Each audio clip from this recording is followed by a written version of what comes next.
حزب اللہ جو اپنی پالیسی میں تبدیلی کے حوالے سے کچھ خبریں سامنے آ رہی ہیں کہ پہلے ان کی پالیسی تھی کہ غزہ جنگ بندی ہوگی تو پھر ہی لبنان میں جنگ بندی کے حوالے سے بات کی جائے گی، لیکن ابھی جو خبریں سامنے آ رہی ہیں ان میں یہ بتایا جا رہا ہے کہ وہ اس چیز پر راضی ہو گئے ہیں کہ ٹھیک ہے لبنان میں جنگ بندی ہو جائے، لیکن غزہ جنگ بندی والی جو ایک شرط تھی وہ شاید اب ختم ہوتی نظر آ رہی ہے۔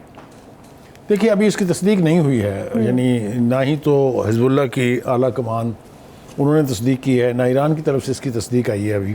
ابھی تو یہ ہوا میں ہے کہ کیا ایسی کوئی تبدیلی آئی ہے غزہ کے حوالے سے حزب اللہ کے رویے میں یا نہیں آئی ہے۔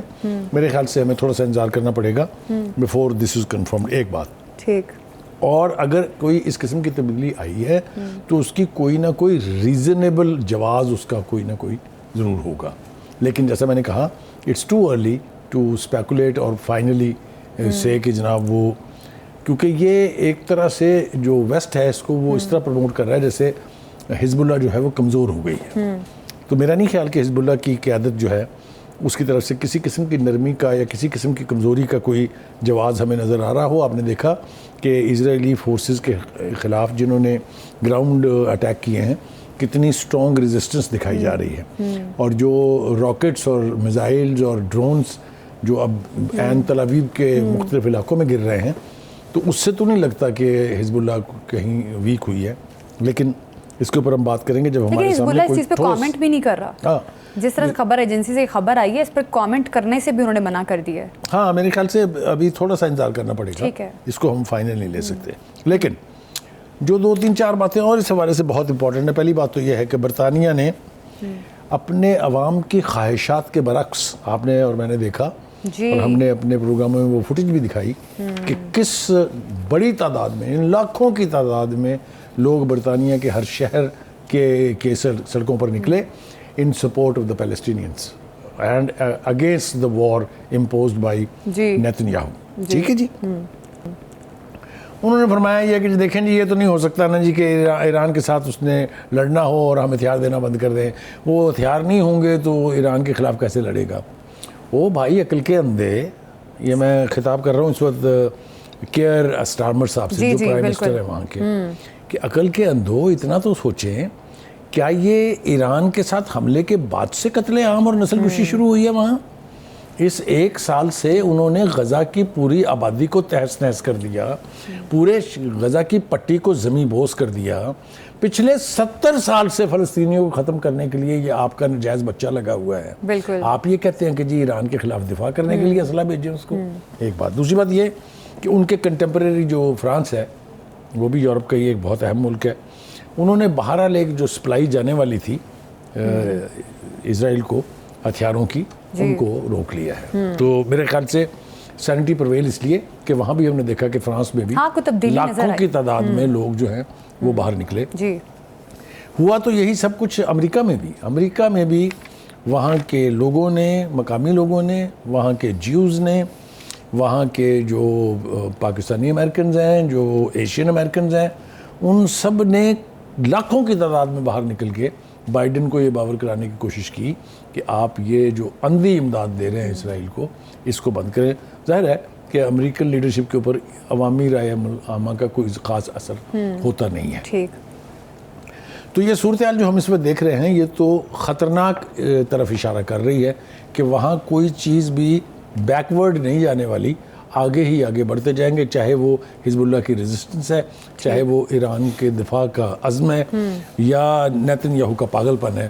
یہ ساری چیزیں مل ملا کے صورتحال کو گمبھیر کر رہی ہیں۔ اچھا، یہ جو نیتن یاہو نے دھمکی دی ہے کہ ہم لبنان کو بھی غزہ میں تبدیل کر دیں گے، تو کیا یہ دھمکی کی وجہ سے لبنان کی جو خبریں ابھی گردش کر رہی ہیں کہ لبنان جنگ بندی کرنا چاہتا ہے اور شاید پالیسی بھی تبدیل کر دے، کیا یہ پریشر ہے لبنان کے اوپر؟ دیکھیے یہ بھی ایک وجہ ہو سکتی ہے کہ ہم اگر تاریخ کا معائنہ کریں یا اس کا جائزہ لیں تو حزب اللہ اس قسم کی گیدڑ دھمکیوں سے کبھی ڈری نہیں ہے، اس لیے کہ یہ اسرائیل کی طرف سے کوئی تیسری چوتھی کوشش ہے لبنان پہ قبضہ کرنے کی، پہلی نہیں ہے۔ ٹھیک ہے جی، تو یہ نہ خواہش پہلے پوری ہوئی ہے کبھی اور نہ ہی یہ اب پوری ہونے جا رہی ہے، اس لیے کہ ہم نے دیکھا کہ جو امیجز آ رہے ہیں لبنان سے، اس کے باوجود کہ بہت سارے لوگ جو ہیں وہ بے گھر ہوئے ہیں، انہوں نے مختلف جگہوں پر پناہیں لی ہوئی ہیں، لیکن عزم کسی کا شیٹر نہیں ہے۔ جس طرح ہم نے غزہ سے ایک آواز جہاد کے خلاف اٹھتی نہیں دیکھی، اسی طرح سے لبنان میں بھی حزب اللہ کے اس جہاد میں جو اسرائیل کے خلاف وہ کر رہا ہے کسی قسم کی کوئی نیگیٹو وائس آپ کو نہیں ملے گی. یہ چھوٹی بات نہیں ہے، یہ بڑی قوموں کی نشانیاں ہیں.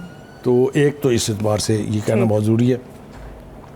دوسری بات یہ ہے کہ وہ نعیم قاسم صاحب جو ہیں، جو حزب اللہ کے عبوری سربراہ ہیں، وہ یہ کہہ رہے ہیں کہ یہ تاثر لینا کہ جن تنظیمات کو ایران سپورٹ کر رہا ہے وہ کسی لحاظ سے کمزور ہو گئی ہیں، یہ غلط فہمی ہوگی. ایسا کچھ نہیں ہے، ریزسٹنس جو ہے وہ پہلے سے زیادہ اسٹرینتھن ہوئی ہے. دوسری طرف ہم دیکھ رہے ہیں کہ جناب حماس کے سینئر رہنما سمی ابو زہری نے حزب اللہ پر اپنے پورے اعتماد کا اظہار کرتے ہوئے برطانوی خبر ایجنسی کی سے بات چیت کرتے ہوئے کہا ہے کہ ہمیں حزب اللہ کی کہ غزہ جنگ بندی سے متعلق موقف پر پورا اعتماد ہے. یعنی وہ کہتے ہیں ہمیں کوئی ایسا جواز نظر نہیں آیا جس سے ہمیں یہ لگے کہ حزب اللہ کوئی ویک ہوئی ہے. ایک طرف ہم یہ دیکھ رہے ہیں. دوسری طرف ہم دیکھ رہے ہیں کہ نیتنیاہو صاحب جو ہیں وہ اپنی روایتی دھمکیوں سے باز نہیں آ رہے ہیں.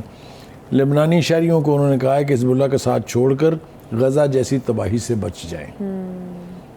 دھمکی کو لینا تو ویسے سیریس چاہیے، لیکن غزہ جیسی ٹھنڈی کھیر نہیں ہے لبنان میں. پہلے بھی وہ کہتے ہیں نا کہ آزما چکے ہیں یہ بازو آپ، کہ وہاں پر اس طریقے سے غزہ کی طرح سے اس کو زمین بوس کرنا جو ہے وہ اتنا آسان نہیں ہوگا.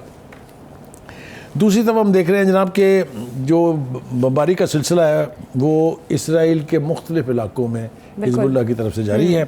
شہر حیفا ہے یا اس کے ارد گرد کے جو علاقے ہیں، کل بھی ہم نے رپورٹ کیا تھا کہ جو اسرائیل کا انٹیلیجنس ہیڈ کوارٹر ہے اس کے اوپر تک تو راکٹ اور میزائل پہنچ گئے ہیں.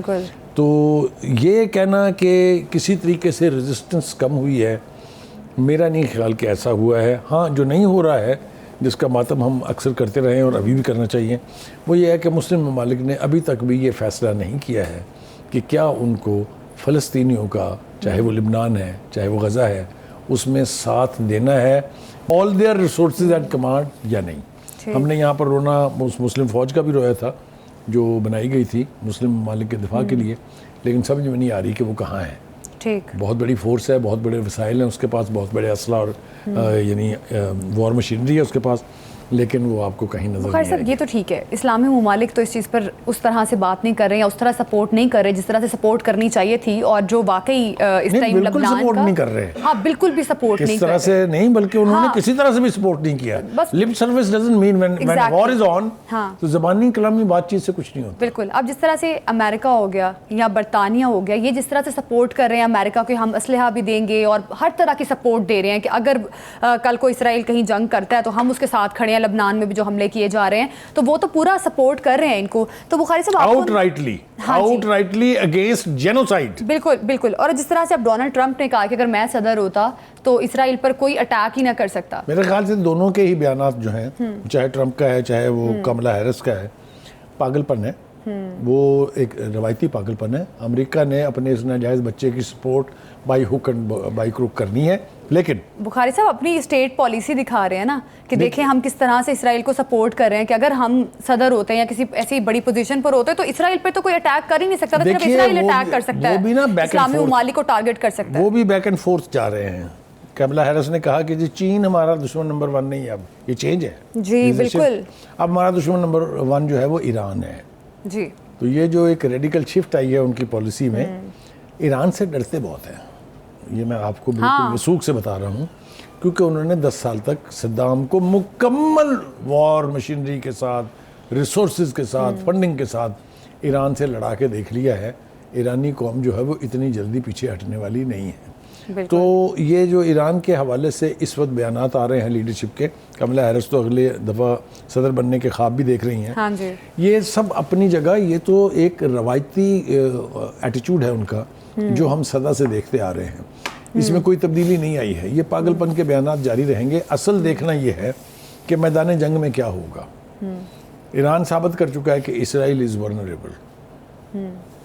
میرے میزائل، میرے ڈرونز، میرے راکٹس وہاں تک جا سکتے ہیں، اور وہ گئے. تو ساتھ ہی ساتھ آپ کو یاد ہوگا علی خامنہ ای نے جمعے کے روز جو خطبہ دیا تھا، اس میں انہوں نے کہا تھا کہ اگر اسرائیل غلطی کرتا ہے ہم پر اٹیک کرنے کی دوبارہ تو ہمارا جواب پہلے سے بھی زیادہ سخت ہوگا. اس میں ایک چھپا ہوا اشارہ یہ ہے جو میں چونکہ تھوڑا سا ایرانین جو سیکورٹی کنسرنز ہیں اس کے حوالے سے تھوڑی سوجھ بوجھ ہے مجھے, تو ابھی تو انہوں نے اپنی کیپیسٹی جو ہے اس کا 5 سے 10% بھی استعمال نہیں کیا. ان کے پاس جو میزائل ٹیکنالوجی ہے, جو انہوں نے میزائل ڈیولپ کیے ہوئے ہیں, اسرائیل کو اس کا یا تو اندازہ نہیں ہے یا وہ آنکھیں بند کیے ہوئے. مجھے اس کا اندازہ احمدی نژاد کی تقریر سے ہوا تھا, جو پرائم منسٹر تھے ایران کے, جنہوں نے کہا تھا کہ امریکہ کین کل اس, امریکہ can get us, but before he succeeds in getting us, Israel will be removed, will be erased. بالکل بخاری صاحب, اس کا مطلب تو یہی ہے نا کہ ایران کی طاقت کا اندازہ امریکہ کو بھی ہے, اسرائیل کو بھی ہے, جس کی وجہ سے امریکہ نے اسرائیل کو سمجھانے کی کوشش بھی کی ہے کہ جو ہمارے پاس ٹارگیٹڈ پوائنٹ ہیں ایران کے, اگر تم لوگوں نے حملہ کرنا ہے تو ABC جو بھی ٹارگیٹڈ پوائنٹس ہیں, اگر آپ لوگ اس پہ حملہ کرتے ہو تو مراد بھی دی جائیں گے. تو اس کا مطلب ہے کہ ایران کی طاقت کا اندازہ اسرائیل امریکہ دونوں کو ہے, لیکن دیکھنا یہ ہے کہ آنے والے وقت میں اسرائیل آگے کیا حکمت عملی اپناتا ہے.